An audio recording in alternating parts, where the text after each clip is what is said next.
y hacía todo lo que tenía que hacer. Era el ejemplo perfecto del hombre sabio. Y le iba bien. Hasta que ya no le fue bien. Versículo 13 al 19. Y un día aconteció que sus hijos e hijas comían y bebían vino en casa de su hermano el primogénito, y vino un mensajero a Job y le dijo: estaban arando los bueyes y las asnas paciendo cerca de ellos, y acometieron los sabeos y los tomaron y mataron a los criados a filo de espada. Solamente escapé yo para darte la noticia. Aún estaba hablando cuando vino otro que dijo: fuego de Dios cayó del cielo, que quemó las ovejas y los pastores y los consumió. Solamente escapé yo para darte la noticia. Todavía estaba hablando y vino otro que dijo: los caldeos hicieron 3 escuadrones, se arremetieron contra los camellos y se los llevaron, y mataron a los criados a filo de espada. Y solamente escapé yo para darte la noticia. Entre tanto que hablaba, vino otro que dijo: tus hijos y tus hijas estaban comiendo y bebiendo vino en casa de su hermano el primogénito. Y vino un gran viento del lado del desierto, y azotó las 4 esquinas de la casa, la cual cayó sobre los jóvenes y murieron. Solamente escapé yo para darte la noticia. Fíjense que todo lo que leímos recién que Job tenía como bendición, por ser como era, por ser como dice Proverbios que hay que ser, se le fue. En un instante, al mismo tiempo. Fíjense que no daba ni tiempo a que uno terminara de hablar que ya llegaba otro con más malas noticias. ¿Qué estaba pasando? Si nosotros leemos el principio, como leímos recién, y leemos esto, ¿qué estaba pasando? ¿Por qué si Job estaba haciendo todo lo que tenía que hacer de forma perfecta, recta, temeroso de Dios y apartado del mal?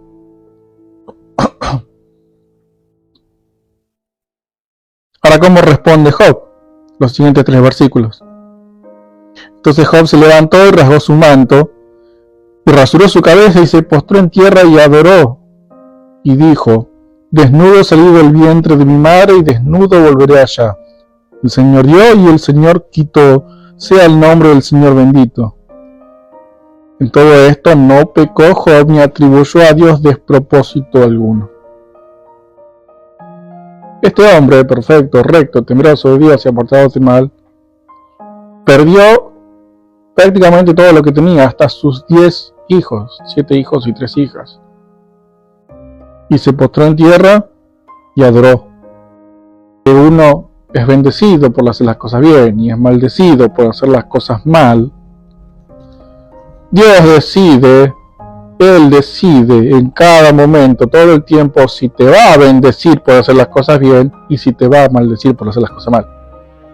No es una ley, Proverbios, no te va... Si haces las cosas perfectas todos los días, no significa que nunca te va a pasar nada. Dios es soberano en el sufrimiento del cristiano. Es completamente soberano todo el tiempo, en todos casos, pero específicamente en el sufrimiento del cristiano que estamos viendo hoy. Y vamos a leer algunos versículos que enfatizan esta idea de la soberanía de Dios, como Lamentaciones, capítulo 3, versículos 37 al 39, uno que leímos mucho, pero que viene al caso otra vez. Lamentaciones 3, 37 al 39. ¿Quién será aquel que diga que sucedió algo que el Señor no mandó? De la boca del Altísimo no sale lo malo y lo bueno. ¿Por qué se lamenta el hombre viviente? Laméntese el hombre en su pecado. Job al principio reacciona así: ¿por qué me voy a lamentar por lo que está pasando si yo sé que todo lo que pasa, pasa porque Dios así lo manda? Me lamento en todo caso en mi pecado, no en esto. No me quejo por esto que me está pasando porque Dios lo mandó. De su boca sale lo bueno y lo malo. No que Dios, de la boca de Dios sale el pecado, sino que si me pasan cosas malas es porque Dios ordenó, y es lo que vimos acá, lo leímos claramente. Dios hizo que le pasaran esas cosas a Job, entregándolo a Satanás, pero fue Dios. De su boca salió el sufrimiento de Job. Se trata entonces el libro de Job de la soberanía de Dios, principalmente se trata de esto. Hay otros, por supuesto, hay muchos más temas, pero principalmente trata de la soberanía de Dios en el sufrimiento del cristiano. Job nos enseña que Dios es soberano en nuestro sufrimiento. Por eso digo que no necesitas leer todo el libro para saber de qué se trata. Por supuesto necesitas leerlo para entenderlo bien, pero de qué se trata el libro está ahí en los primeros dos capítulos. Dios es soberano en el sufrimiento del cristiano. ¿Por qué esta aclaración? ¿Y por cómo relacionamos esto con Proverbios? Bueno, Proverbios dice, por lo que entendimos, por lo que leímos, que si vos haces las cosas bien, te va a ir bien.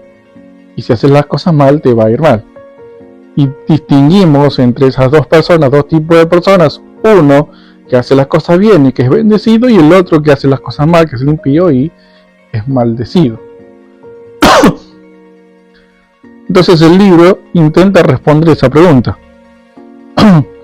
Para los amigos de Job, el porqué del sufrimiento de Job es, y en general, es el de Proverbios, es sufrir por pecado, sufrir porque hiciste las cosas mal. Entonces la conversación que tienen los amigos con Job, el debate es ese.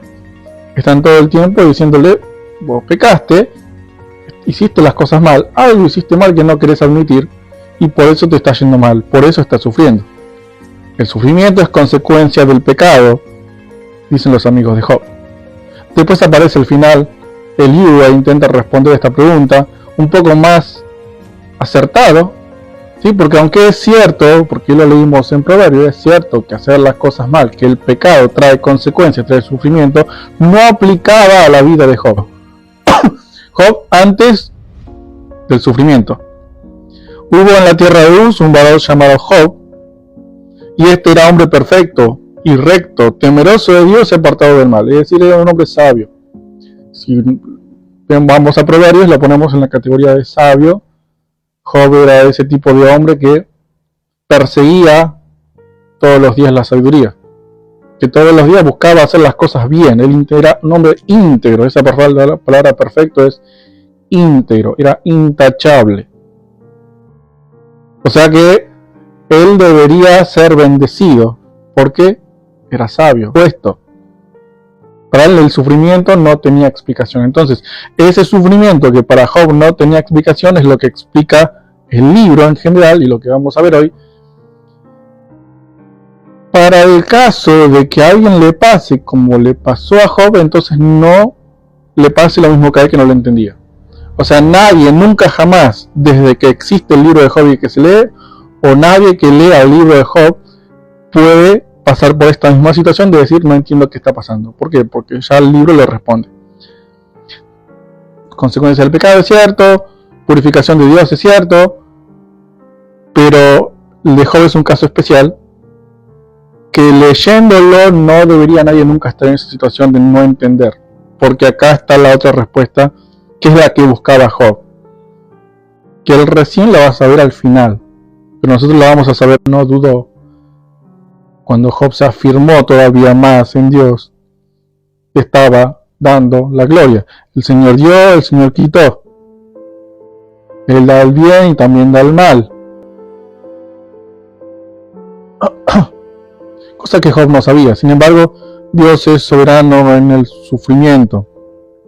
Ahora, después él quedó firme, debió haber sido bendecido por resistir, pero otra vez sufrió. ¿Y qué había pasado? Bueno, capítulo 2, versículos 1 al 6. Después de que Job no le atribuyó a Dios despropósito alguno, aconteció que otro día vinieron los hijos de Dios para presentarse delante del Señor, y Satanás vino también entre ellos presentándose delante del Señor. Y dijo el Señor a Satanás, ¿de dónde vienes?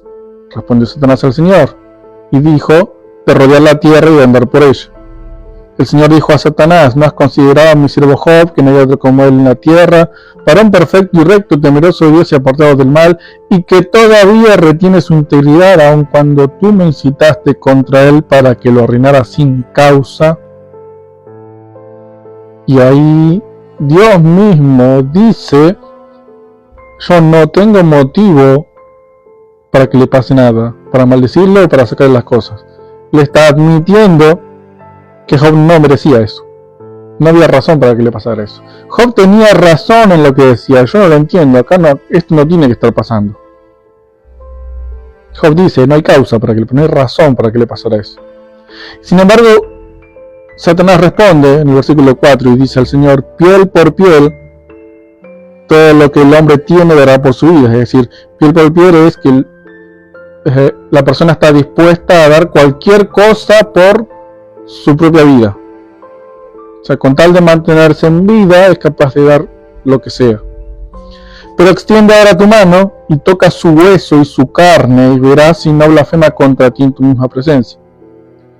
El Señor le dijo a Satanás: he aquí, él está en tu mano, mas guarda su vida. Y ahí lo hiere con la sarna maligna. Primero le dio las cosas, ahora le da al propio Job, lo suelta, Dios lo suelta y se lo entrega a Satanás. Versículos 8 al 10. Y tomaba Job un tiesto para rascarse con él, y estaba sentado en medio de ceniza. Entonces le dijo su mujer: ¿aún retienes tu integridad? Maldice a Dios y muérete. Y él le dijo: como suele hablar cualquiera de las mujeres fatuas, has hablado. ¿Qué? ¿Recibiremos de Dios el bien y el mal no lo recibiremos? En todo esto no pecó Job con sus labios. Otra vez respondió correctamente, aunque ahora la Biblia acá nos aclara que no pecó con sus labios, así que no sabemos qué había en su corazón. Sin embargo, respondió correctamente. No se desesperó para nada, no se volvió loco, no se enojó. Es más, su esposa ya había perdido la paciencia y él la reprende. O sea, él todavía mantenía, como dice ahí, su integridad.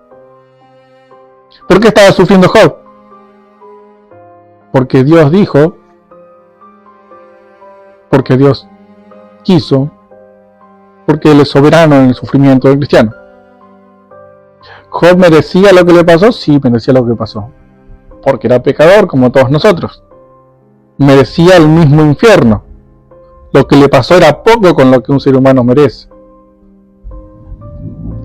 Ahora, dentro del contexto del libro de Proverbios, no lo merecía. Él era un hombre perfecto, recto, temeroso de Dios, apartado del mal.